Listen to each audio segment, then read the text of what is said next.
इस वक्त हम मौजूद है, आप लोग देख सकते हैं राउज आईएएस स्टडी सर्कल के पास, और हमारे पीछे धरना प्रदर्शन कर रहे हैं जो कि यूपीएससी एस्पिरेंट है, जो कि यूपीएससी के छात्र हैं, छात्राएं सभी अपने अपने धरना प्रदर्शन पे बैठे हुए हैं, अपने अपनी मांगों के लिए लगातार लड़ रहे हैं। क्या घटना हुई थी इस कोचिंग संस्थान की लाइब्रेरी में, कुछ घटना के बारे में बताइए जरा।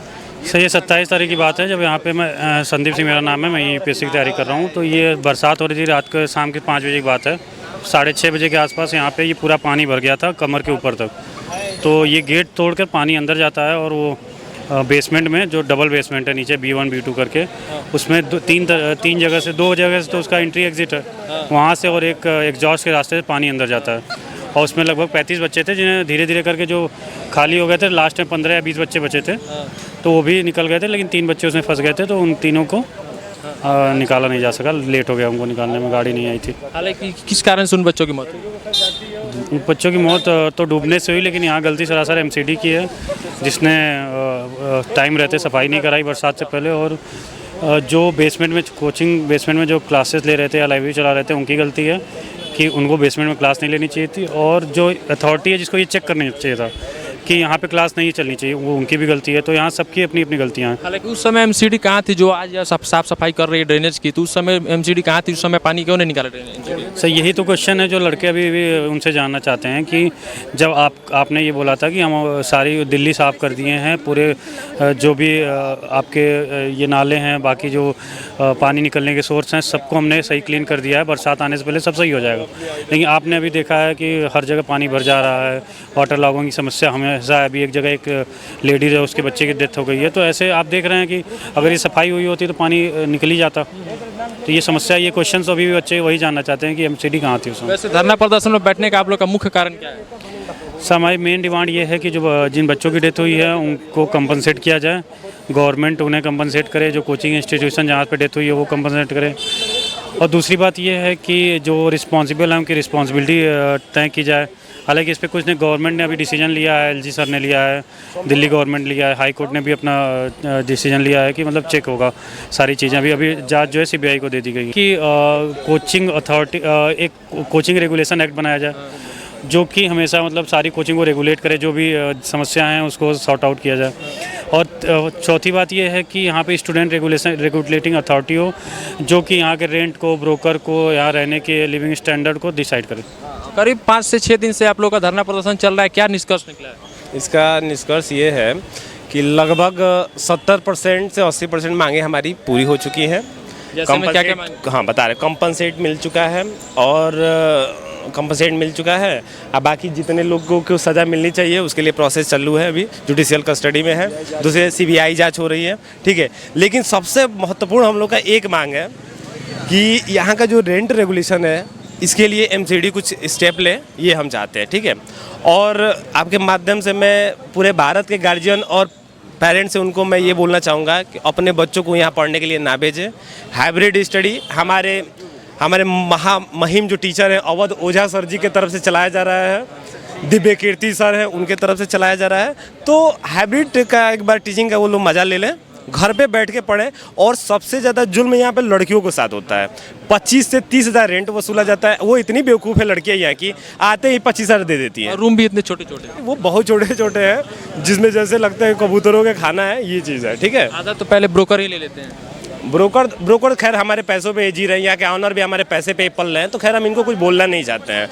अगर 25,000 ले रहे हैं तो 25 देने की अगर शक्ति है, मुझे ऐसा लगता है, तो हमारे पेरेंट्स के पास इतना शक्ति है कि हम लोग उसे 30 भी देंगे। ये जितने ऑनर लैंडलॉर्ड है ना, ये सारे हमारे पैसे पे पल रहे हैं, खा रहे हैं, और ये ऐसे ही खाते रहेंगे, ठीक है। इससे कोई हमें दिक्कत नहीं है। अच्छा। बाकी हम चाहते हैं कि बस लड़कियां यहाँ ना आए, लड़कियों को यहाँ से नोएडा शिफ्ट हो जाए, 30 मिनट का रास्ता है, वहाँ से अप डाउन करके पढ़ाई कर ले। यहाँ रहने की कोई ज़रूरत नहीं है लड़कियों को। लड़कियाँ क्यों ना आए? लड़कियाँ इसलिए नहीं क्योंकि सबसे ज़्यादा प्रताड़ित यहाँ पे लड़कियाँ होती है, और उनका आवाज़ एक साथ उठाने वाला यहाँ कोई नहीं है, क्योंकि सब लोग अलग अलग स्टेट से बिलोंग करते हैं, और उनके लिए कोई नहीं लड़ता, और उनकी आवाज़ ऐसे ही दब जाती है यहीं पे, ठीक है। तो मैं चाहता हूँ कि लड़कियों को सबसे बेटर रहेगा कि वो नोएडा से रहकर यहाँ पे आके पढ़ाई करें। करीब मतलब 5-6 दिन से आप लोग का धरना चल रहा है, मतलब 2-3 दिन तक काफ़ी मतलब प्रदर्शन में काफ़ी संख्या दिखी, लेकिन अब वो संख्या क्यों नहीं दिख रहा है? क्योंकि हमारी मांगे जो डिमांड थी गवर्नमेंट धीरे धीरे पूरा कर रही है। फिर आप लोग धरना पर अभी भी क्यों बैठे हैं? अभी सिर्फ एक धरना है और एक हमारी डिमांड है, वो है रेंट रेगुलेशन, बस और कुछ नहीं है। बाकी सारा हमारा पूरा हो चुका है और यहाँ पे बहुत अपने छोटे भाई बड़े भाई सब लोग बैठे हैं और कुछ लोगों का यहाँ पे जो भी डिमांड है आप एक बार उनसे बात करिएगा। आज बाकी ये धरना मुझे लगता है कि ये लास्ट एक डिमांड है, ये पूरी हो जाए उसके बाद धरना हम लोग डिसकंटिन्यू कर देंगे। 6 दिनों से आप लोग का धरना चल रहा है, कितनी मांगे पूरी हुई? अब तक आप खुद ही देख सकते हैं, अब तक हम लोगों की एक सीसीटीवी फोटोज और वीडियोस की मांग थी, एक मांगे इन लोगों ने पूरी नहीं की है। अब तक हम लोग की कोई मांगे पूरी नहीं हुई है। इस वजह से हम लोग फर्स्ट डे से लेके आज 7 डे हो गया, हम लोग अब तक यहाँ पे बैठे हुए हैं। आप खुद सोच लीजिए कि जो ये ट्रेजेडी हुई है ना, सिर्फ इन लोगों की लापरवाही की वजह से हुई है। मतलब आप खुद सोच लीजिए कि जो बच्चे वहाँ पढ़ते थे वो उस सिचुएशन को फेस करते थे, उनकी इंट्यूशन जो होती है, गट फीलिंग की ये प्रॉब्लम आने वाली है, उन बच्चों ने फेस किया, तब जाके कंप्लेन किया बेचारों ने। और इन लोगों ने क्या किया, कोई एक्शन नहीं लिया। फिर से उन्होंने रिमाइंडर दिया, कोई एक्शन नहीं लिया, तब जाके ये सिचुएशन हुई है यहाँ पे। सिर्फ इन लोगों की लापरवाही की वजह से हुई थी और उसके बावजूद भी इतना प्रॉब्लम, इतना प्रोटेस्ट, सब कुछ हम लोगों ने किया, कोई एक्शन नहीं लिया। इसके बाद चौथे दिन सेम उसी तरीके से बारिश आई, हम लोग इतने पानी में हम लोग खड़े थे। मैं रात के 10 बजे तक यहाँ पे थी, इतनी बारिश में मैं मतलब हम लोग सारे लोग भीग रहे थे।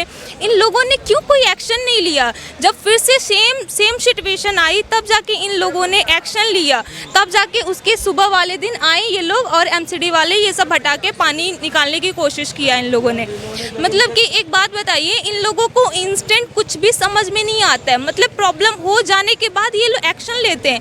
क्या इन फ्यूचर हम भी अथॉरिटी, हम लोग भी ब्यूरोक्रेसी के पार्ट होंगे, ठीक है? We will be the part of the authority. तो हम लोग क्या यही सीखें कि कोई भी हम लोग के पास कोई भी कंप्लेन आती है तो क्या हम लोग एक्शन ना लें? 1-2 बार कोई घटना घट जाएगी तब हम लोग को होश आएगी कि हम लोगों को मतलब बच्चों की प्रॉब्लम को सुनना चाहिए था, हम लोग को उनको सॉल्यूशन मतलब देना चाहिए था।